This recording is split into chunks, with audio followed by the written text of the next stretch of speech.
주시는 거룩하신 하나님의 말씀은 요한복음 14장 27절의 말씀입니다. 거룩하신 하나님의 말씀 함께 일어서셔서 말씀을 봉독해 올리도록 하겠습니다.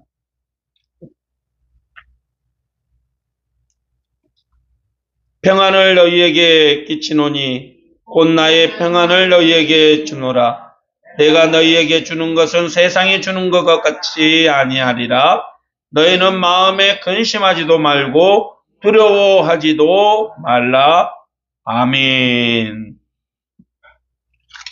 참된 평화가 어디 있나 라는 제목으로 하나님의 말씀을 함께 나누겠습니다. 오늘 이곳에 함께한 사랑하는 성도 여러분, 그리고 2주 앞으로 다가온 수능을 준비하는 사랑하는 우리 자녀들에게 하나님의 평강과 은혜가 충만하길 축복합니다. 지난 10월 7일이었습니다. 팔레스타인 하마스의 이스라엘 침공으로 시작된 이스라엘과 팔레스타인의 전쟁은 지난 10월 23일 현재까지 팔레스타인 5,182명이 숨지고 16,923명이 부상을 당했다고 합니다. 이스라엘에서도 1,405명이 숨을 거두고 5,431명이 부상을 당했다라고 아랍 지역의 알자지라 방송이 보도를 했다고 합니다.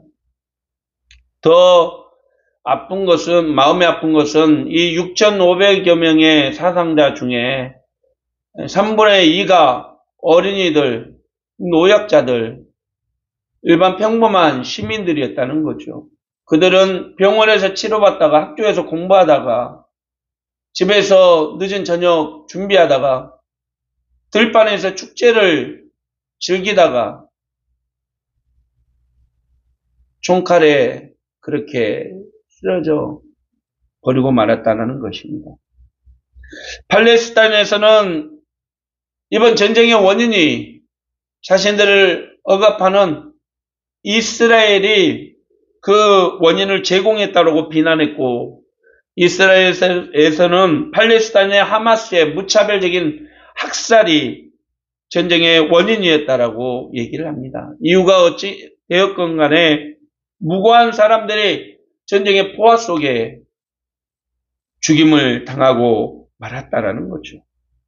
그런데 많은 중동 전문가들이 한결같이 밝히는 의견은 이번 전쟁이 덮어놓은 위장의 평화가 원인이었다라고 말을 하고 있습니다. 덮어놓은 위장된 평화, 그것이 원인이었다는 거죠. 언젠가 터질 것이 터졌다는 겁니다. 우리가 이 손가락에 작은 가시가 박히면 가시가 아픈데도 빼내기가 싫으니까 제거하지 않고 그대로 놔두면 그것이 나중에 골마지게 되고 더 큰 아픔을 느끼게 되고 나중에 결국 그 작은 가시 하나에 손가락을 잘라야 될지도 모르는 그런 상황도 맞이하게 된다는 거죠. 바로 이스라엘과 팔레스타인의 관계가 그런 사이였다라는 거죠. 겉으로는 이스라엘과 팔레스타인이 장벽을 설치하고 서로가 정한 이 지역을 관할하고 마치 눈에 보기에는 평화롭게 공존하는 것처럼 보였지만, 그러나 분쟁의 원인이 제거가 되지 않는 그러한 평화는 지속될 수 없었다라는 것입니다. 사랑하는 성도 여러분, 이스라엘과 팔레스타인 간의 전쟁뿐만 아니라 전 세계 곳곳에 일어나고 있는 전쟁들도 겉으로 보기는 평화스럽게 보이지만 결국 전쟁의 원인을 제거하지 않고 그 시간을 놓쳐버리면 결국 전쟁은 필연적으로 맞이할 수밖에 없게 된다는 것이죠. 러시아와 우크라이나의 전쟁, 미얀마 내전, 세계 각국에서 펼쳐지고 있는 내전 등은 그 분쟁의 원인을 제거하지 못한 채 시간을 놓친 결과 그 전쟁이 발발하고 말았다라는 것입니다. 그렇습니다. 원인을 제거하지 않는 평화는 공존할 수 없는 것이죠. 세계 곳곳에서 지금도 전쟁의 기운들이 가득합니다. 눈으로 보기에는 평화가 공존하는 것처럼 보이는데 실상은 언제 터질지 모르는 그런 상황에 놓여 있다는 것이죠. 그래서 오늘 설교 제목처럼 이 땅에 살아갈 동안 진정한 평화는 어디 있나라고 묻지 않을 수가 없는 것입니다. 사랑하는 성도 여러분, 우리가 간절히 바라는 평화는 힘으로 힘을 제압하는, 그래서 힘센 나라가 힘이 약한 나라에게 베풀어주는 그런 자비의 평화가 아닙니다. 적대적인 관계가 해소되고 분쟁이 사라져서 전쟁에 대한 근심이 없어지고 서로가 서로를 위해서 도와주고 힘써주며 함께 공존하는 삶, 그것이 진정한 평화의 세상이지요. 2000년 전 로마인들도 마찬가지였습니다. 로마인들은 자신들이 가지고 있는 힘으로 세상을 정복하고 다스리면 그 힘에 의해서 세상은 평화가 올 것이라고 주장했습니다. 그것이 팍스 로메나, 로마의 평화였던 것이죠. 로마는 엄청난 군사력과 힘으로 전 세계 곳곳에 식민지를 만들고 정복해 나갔습니다.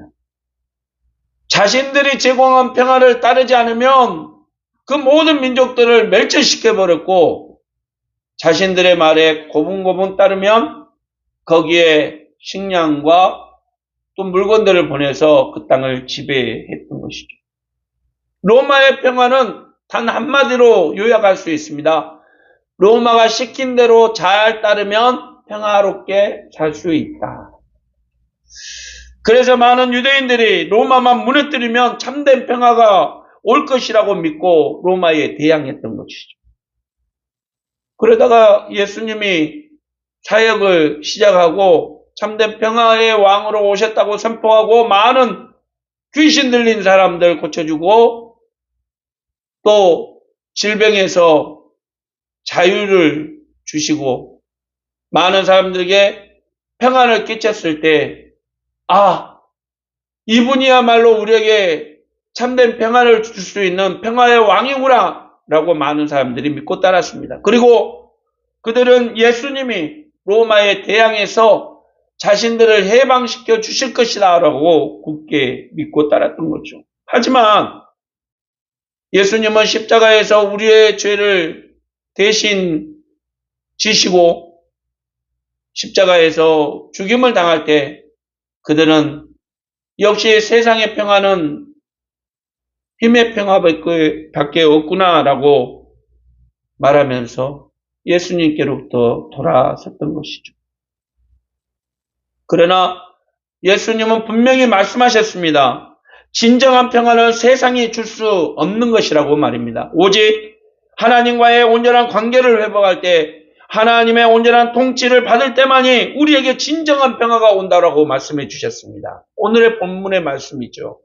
오늘 본문의 말씀 우리말 성경으로 함께 보겠습니다. 내가 너희에게 평안을 주고 간다. 곧 내 평안을 너희에게 준다. 내가 주는 평안은 세상이 주는 것과 같지 않다. 너희는 마음에 근심하지도 말고 두려워하지도 말라. 근심과 두려움을 없애는 요소 단 하나입니다. 평안이죠. 샬롬이라고 말하기도 하고 이 샬롬의 평안은 안녕, 번영, 평화를 뜻하는 단어입니다. 세상이 말하는 평화는 사람이 살아갈 때 몸도 마음도 그 어느 것 하나 어그러짐이 없이 온전한 상태를 유지하는 것이 야 평화롭다라고 말을 하죠. 하지만 예수님이 우리에게 주는 평화는 세상이 주는 평화가 아니라 하나님과의 관계가 회복되어서 죄인들이 자유롭게 하나님께 예배하고 하나님의 은혜를 마음껏 누릴 수 있는 평화를 말하는 겁니다. 할렐루야. 목마를 때 마음껏 마실 수 있는 샘물, 그것을 무제한으로 제공해주는 그 은혜, 이것을 주님은 우리에게 말씀하셨던 것이죠. 이것은 돈으로 살 수도 없고 능력으로도 살 수 없는 오직 예수 그리스도를 통해서만 얻을 수 있다라고 주님은 말씀해 주셨습니다. 그렇습니다. 이것이야말로 죄인들에게 필요한 평화요, 좌절과 전망으로 살아가는 이 땅의 모든 죄인들이 누려야 될 평화인 줄 여러분 믿으시길 바랍니다. 이것이 없고 다른 것으로 채울 수 있다?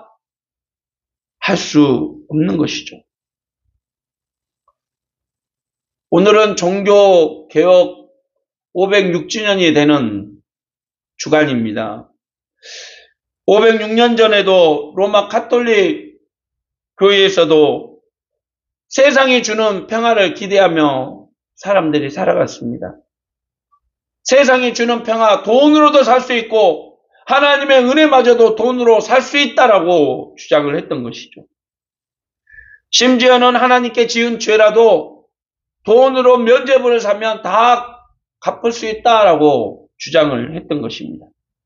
교황 레오 10세는 성 베드로 성당의 건축비를 마련하기 위해서 이 면죄부라는 것을 발행했습니다. 당신의 죄가 사해졌습니다 라고. 그래서 로마 교황청 도장이 꽝 찍힌 그 면죄부를 말입니다.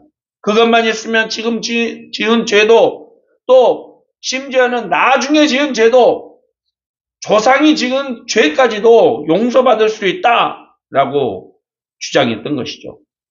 그래서 이 면죄부 판매를 담당했던 독일 테첼 신부는 면죄부는 죄인들의 세례보다 더 깨끗하게 만들며 타락 이전의 아담보다 더 순결하게 만들어준다. 헌금 바닥에 동전이 짤랑하고 떨어지는 순간에 연옥에 있던 영혼은 화살처럼 천국으로 솟아오른다. 라고까지 얘기했습니다. 죽은 사람이 연옥에 있다가 후손들이 이 면죄부를 사면 그 죄가 없어진다는 것이죠. 그래서 많은 사람들이 자신들의 죄, 조상들의 죄를 갚기 위해서 이 면죄부를 샀던 것입니다. 결국 그 면죄부는 이 중세교회 로마 가톨릭의 교부들이나 또 교황의 배를 부르게 해줬고 또 막대한 비용이 들어가는 성 베드로 성당의 건축 비용으로 사용이 되었던 것이죠. 결국 1517년 10월 31일 날 그렇게 위장된 평화를 안고 있던 중세교회에 화두가 던져집니다. 바로 이 사람 마르틴 루터에 의해서 비텐베르크 성교회 문에 95개의 논제를 붙이면서 면죄부를 통해서 용서를 사고 파는 것은 하나님의 은혜를 저버리는 것이고 오직 예수 그리스도를 믿을 때 우리는 죄를 용서받을 수 있다고 주장을 하며 중세교회의 개혁의 바람을 불러일으켰습니다. 그는 우리가 진정한 평화를 누리기 위해서는 오직 하나님의 절대 주권을 인정하고 우리의 삶의 목적을 오직 하나님께 영광을 돌리는 것에 고정할 때 우리는 진정한 평화를 누리게 된다라고 주장했던 것이죠. 그리고 에스겔 선지자처럼 거짓 종교 지도자를 향해서 외쳤습니다. 함께 보시죠. 그리스도의 백성들을 향하여 평안하지도 않는데 평안하라 평안하라 하는 모든 선지자들은 다 물러가야 한다.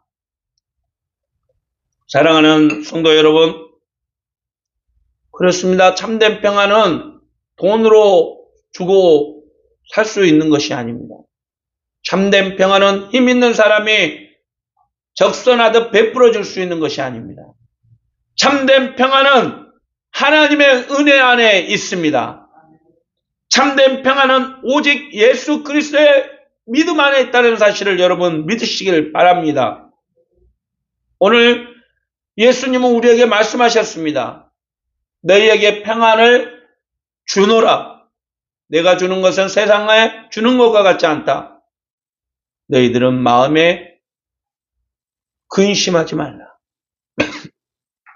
그렇습니다. 돈으로 살 수 없는 구원을 돈으로 사게 하고 평안을 누려라, 평안을 누려라 강요하던 중세시대 로마 가톨릭은 이리가 양을 낭떠러지로 인도하는 것처럼 하나님께로부터 멀어지게 만들고 말았습니다. 종교개혁이 일어난 566년이 지난 오늘 저와 여러분들 또 하나님의 말씀 앞에 과연 우리도 거짓된 위장된 평화 속에 살아가고 있지 않는지 우리의 신앙의 모습을 돌아보아야 합니다. 하나님의 뜻과 다른 길이 있다면 우리는 그 길을 버리고 돌아가야 하는 것이죠. 부모의 고민을 이렇게 상담하는 상담 프로그램이 있었습니다. TV에 나온 엄마가 자식의 답답함을 토로했던 것이죠. 중학생인 아들은 어려운 가정 형편을 돕기 위해서 열심히 아르바이트를 하고 그 번 돈으로 동생들 용돈도 주고 남은 돈은 전액 부모님께 용돈으로 드렸던 것이죠. 어떤 날은 일 때문에 학교를 지각하기도 하고 또 빠지는 날도 있었습니다.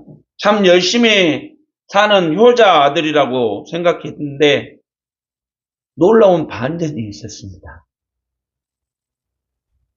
그 학생의 부모도 작은 식당을 경영하고 있었던 거죠.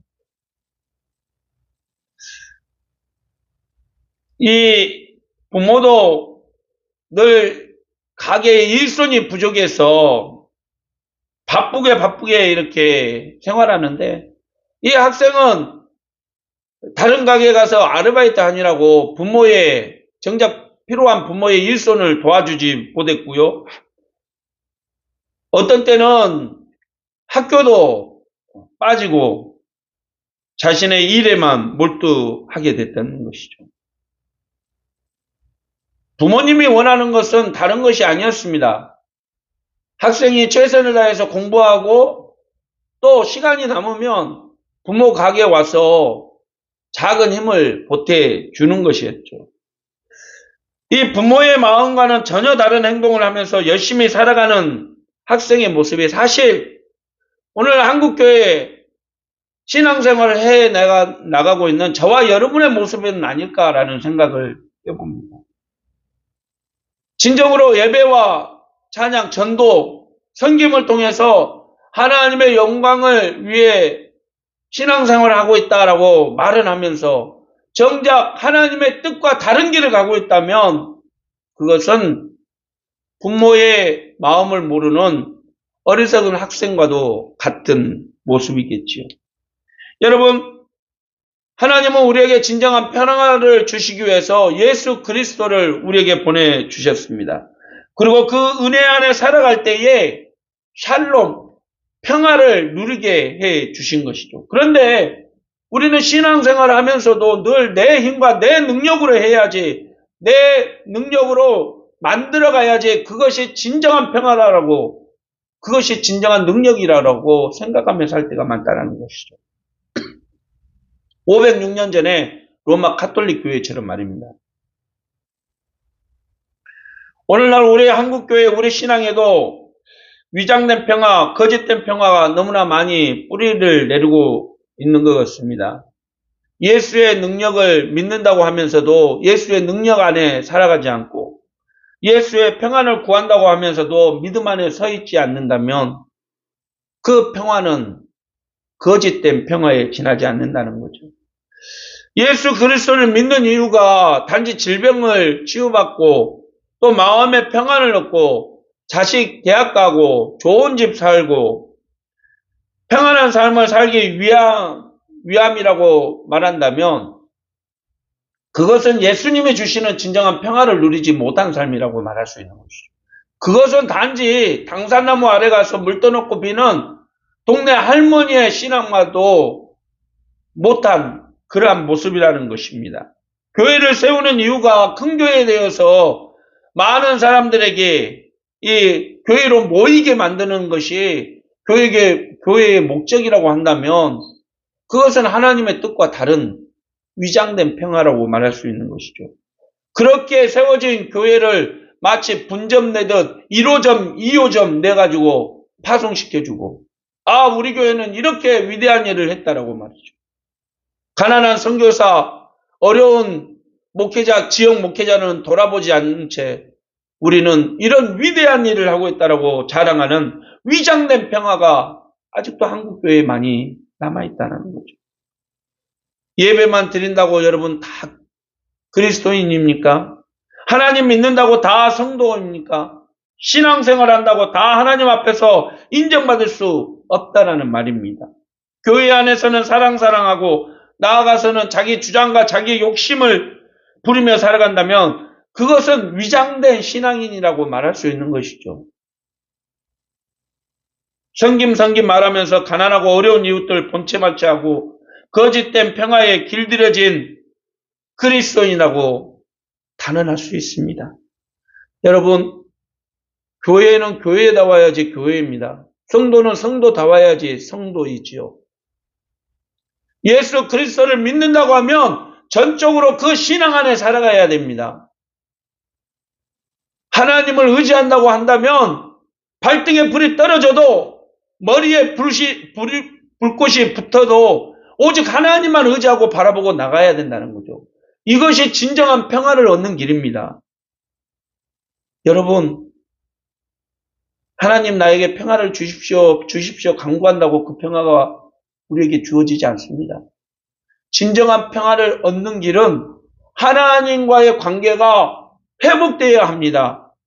하나님이 우리를 만져주시고 우리를 이끌어 주셔야지 우리에게 진정한 평화가 찾아오게 된다는 얘기입니다. 진정한 평화, 예수 그리스도 안에서 찾을 수 있는 저와 여러분이 되시기를 축복합니다. 진정한 치유와 회복을 예수 그리스도의 은혜 가운데 찾을 수 있는 우리 모두가 되기를 주님의 이름으로 축원합니다. 오늘 또 위장된 평화 속에 살아가는 이 땅의 모든 교회들을 향해서 위장된 거짓 평화를 꿈꾸는 성도들을 향해서 주님은 우리에게 말씀하셨습니다. 말씀 함께 보시죠. 예수께서 이르시되 내가 곧 길이요 진리요 생명이니 나로 말미암지 않고는 아버지께로 올 자가 진정한 진리, 길, 생명은 예수 그리스도 안에 있습니다. 사랑하는 성도 여러분, 주님께 더욱더 가까이 다가갈 수 있는 저와 여러분이 되시기를 바랍니다.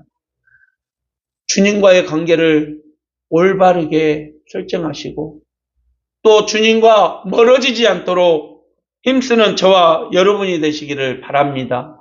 중세교회는 힘이 있다, 능력이 있다, 말씀이 있다, 자랑이 있지만 정작 은혜는 없었고 믿음은 없었고 말씀은 없었습니다. 그럼 무엇으로 나음을 입고 무엇으로 평화를 누리겠습니까?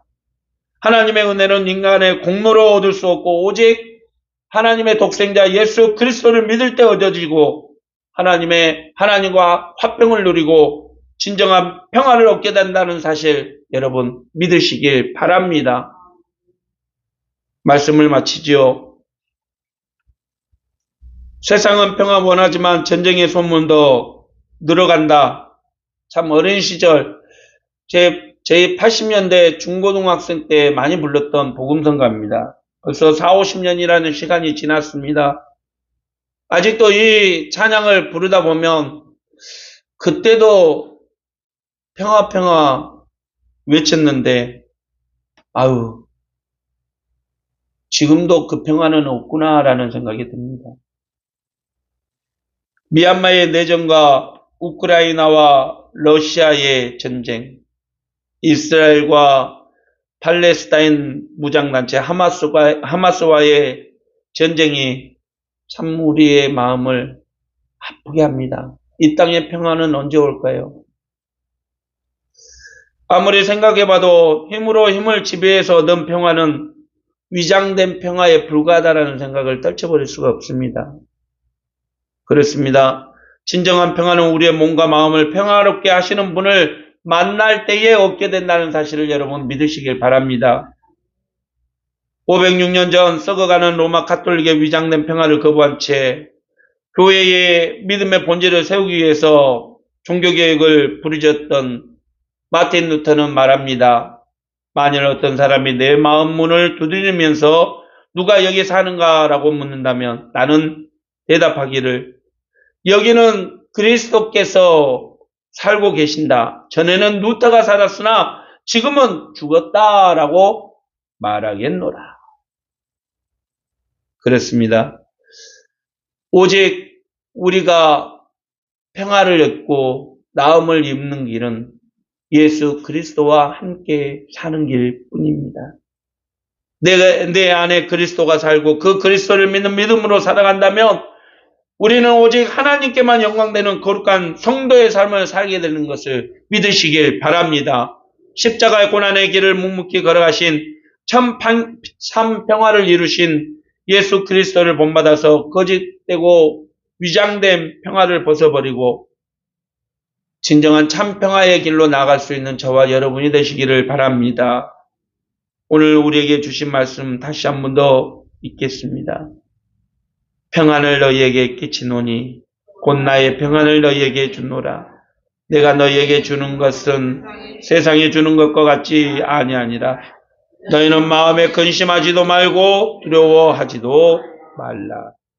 주님의 평화가 전쟁으로 신음하는 이스라엘과 팔레스타인, 우크라이나와 러시아 땅 위에, 미얀마와 시리아, 레바논 위에, 그리고 함께하는 성도들 가정과 삶 위에 가득 차고 넘치시기를 주님의 이름으로 축원합니다. 이 땅 위에 험한 길 가는 동안 참된 평화가 어디 있나? 우리 모두 다 예수를 친구 삼아 참 평화를 누리겠네. 평화로다 하늘 위에서 내려온 그 사랑의 물결이 영원토록 내 영혼을 덮으소서.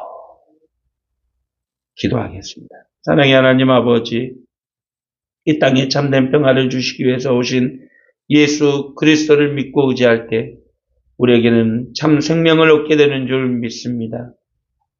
오늘 주님께서 주시는 참된 평안이 우리의 삶과 가정에 차고 넘치게 하여 주시고 분쟁과 다툼이 있는 이 땅 모든 곳곳에 주의 평화가 가득하게 하여 주시옵소서.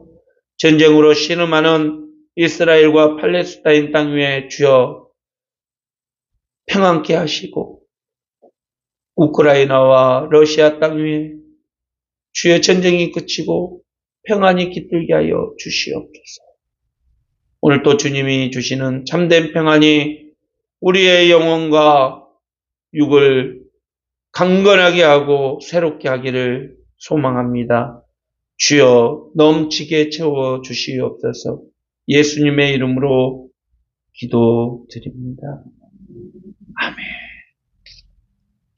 사랑하는 성도 여러분, 참된 평안은 주 예수 그리스도의 안에 있습니다. 세상은 평화를 원하지만 진정한 평화의 주인이신 예수 그리스도를 만나지 못할 때 그 어디에서도 평화를 누릴 수 없다는 사실을 우리는 기억해야 합니다. 예수 그리스도를 의지하고 나가십시오. 세상을 이길 힘과 용기를 우리에게 허락해 주실 것입니다. 기도하겠습니다. 연약한 자를 구원하시기 위해서 친히 십자가의 희생 제물이 되어 주신 우리 구주 예수 그리스도의 무한하신 은혜와 세상을 구원하시기 위해서 독생자를 보내주신 하나님 아버지의 측량할 수 없는 사랑과 예수 그리스도의 능력으로 살게 하시는 성령님의 역사, 교통, 인도하심의 은혜가 오늘도 오직 말씀, 오직 믿음, 오직 은혜 안에 살기로 다짐하며 믿음으로 세상에 나가는 모든 성도들 머리 위에와 삶 위에, 가정과 직장과 사업장 위에, 교회와 나라와 민족 위에, 전쟁으로 아픔을 겪고 있는 이 땅의 모든 나라들 위에 영원토록 함께 계시기를 간절히 축원하옵나이다. 아멘.